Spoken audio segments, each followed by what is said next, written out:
There are tons, and I mean tons of forms of storytelling that I feel constantly get overlooked, and the one that happened to pique my interest the most in that category would be visual novels. I still have some to this day that I never really bothered to touch because I just don't seem to have the time, but after recently getting so autistically infatuated with a certain series, I thought that finally this would be my chance to commit to one.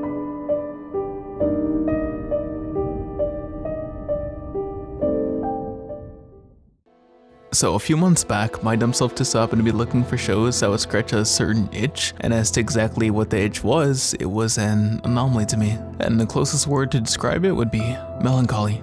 If I recall correctly, within those months, I watched Saga Tanya the Evil, Spice and Wolf, and the one I dreaded the most was Steins Gate. And the reason I even chose to watch it was because I was browsing some figure site and saw the most beautiful Makise Carissa figure I've ever seen in my life. So once again, years later, I sat my ass down and watched every single episode of Steins Gate, even going as far as Steins Gate 0 and all the OVAs.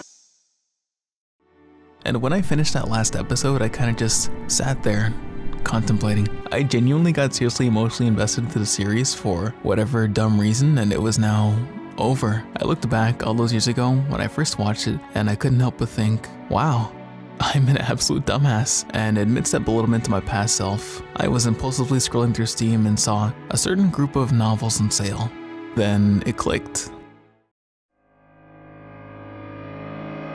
Steins Gate was a visual novel, and visual novels have hours, and I mean hours of cut content. So after buying my Carissa figurine, I was like, I should play a visual novel. And after opening up my Steam account, I found it. And luckily, it just so happened to be on sale.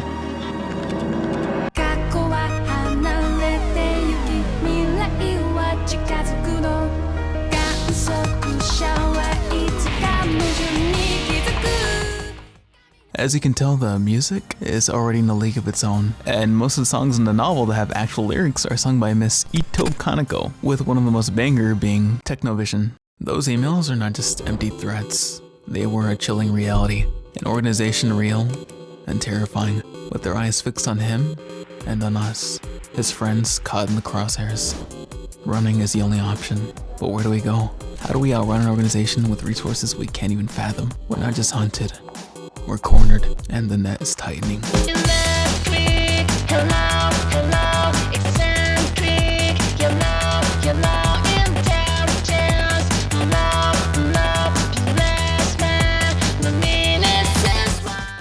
It's so sad the song only plays one time throughout the whole novel during a chase scene, which also happens to be my favorite scene in the whole game. Okay, but let's get to the point. Why should you even bother playing the visual novel? Truthfully, you shouldn't. I don't know what Japan was doing back then with the game industry, but they make these stories so absurdly long. And there are tons, and I mean tons of forgotten novels and even hidden gems sprawled out starting since 1983, at least according to Google, I don't know. So even if you're a content consuming little fiend, it's just not in any way practical. At least, that's what I originally thought before I was enlightened, because I got to spend a little bit more time with my favorite character. Okay, jokes aside, I feel that one of the many things that novels do better by nature is actually giving you a lot more depth of the world and its characters. I recently played a novel that took place in China in the late Ming Dynasty. I've never learned anything about China other than our government hates them to the point where we sicked our old decrepit congressman to ask the questions the American people have been craving. Mr. Chu, does TikTok access the home Wi-Fi network? But these stories actually made me give a damn about the world and about these infant children I was human trafficking across these desolate lands. By the way, I'm talking about The Hungry Lamb in case you want to play that. Basically, visual novels are a good template for extra character depth that most anime adaptations can't afford to keep in. Let me give you a basic reference. In order to finish 12 23-minute episodes, which is for the climax of Steins Gate, it would take around 4 hours. When I started the visual novel, it took me 41 hours just to get to the climax. So basically, Google lied to me. It took me so long, in fact, it made me forget that there even was an evil organization, mainly due to all the characters treating Okabe like a nutjob. People these days do not have the attention span nor the time to even bother playing a lot of these novels. Hell, the majority of people can barely get past the first few episodes of the show without it being remarked as slow. And I don't really mean that in a bad way, because I was one of them until I watched it by myself on my computer, because I feel that watching on TV kind of ruins the immersion. I'm a fiend for little tidbits of information or dialogue-heavy world building. I thought it was cool to learn that Carissa modeled her current outfit after a school uniform from a college she went to. But I think the coolest thing about the Steins Gate VN is the alternate endings, which my first playthrough I didn't even know they existed. So when I got the Suzuha ending,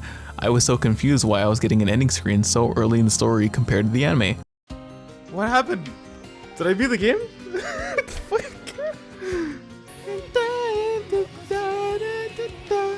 Now, despite what people say about the Suzuha ending, I thought it was super cool to see, because we got to see a far more sinister version of Okabe where he becomes increasingly more sadistic to his friends, to the point where he even starts toying with the idea of, due to him repeating the same 2 days over thousands of times, if not more, slowly realizing he can do whatever he wants without consequence. Honestly, that little segment broke my heart a bit, but I was sad that the storyline ended a little abruptly because I was hoping to see a little bit more of what happens after we go back to 1975. But that's what I mean by the extra depth you get when you get to choose the alternate endings.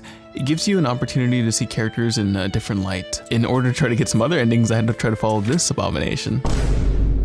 Now, canonically in the anime, we get the best ending, so I just assumed that would be the default ending for the Steins Gate story. Even when I was at the point where I had to send a D-mail not to stop Suzuha from leaving, I didn't know I was inadvertently making a choice and kept hitting spacebar instead of pulling up my phone because I assumed Okabe would make the choice for me. And this is further made worse by the fact that depending on the way you respond to your emails, it apparently also has an impact on the story, and I was just picking whatever sounds funnier. Now, for the second playthrough, I actually used a guide this time. No, not that one. This one. So here's how I want to do this. I'm not a completionist when it comes to games, especially when it comes to achievements that are a lot more tedious, but for something like alternate endings, that's something I can't help but get invested in. So for Steins Gate, we have several endings, 6 to be exact. And right now, as of writing, I got the Suzuha ending and the Ferris ending, which, oh my god, I couldn't help but cry all throughout the Ferris segment of the story. I feel that the novel definitely made me care a lot more about Ferris as a character, mainly because you get a far longer segment with her if you go down her storyline, which, spoilers, involves you becoming her secret boyfriend. I'm sure all 5 of the Ferris fans would be so happy about that. And I feel it made it all the more impactful because we got a little bit more screen time with her father too, to which we were then faced with a new predicament.